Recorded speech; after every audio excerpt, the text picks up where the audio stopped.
નથી. બેટા તું નાની છે, વિભાજન વિભીષિકા વિશે તું સમજી શકે તેમ નથી.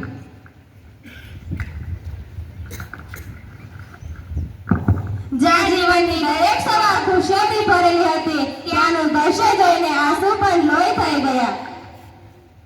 વિભાજનની વિભિક્ષામાં પોતાના પ્રાણ ગુમાવનાર અને વિસ્થાપનની પીડા સહન કરનાર લાખો ભારતીયોને લાખો સલામ.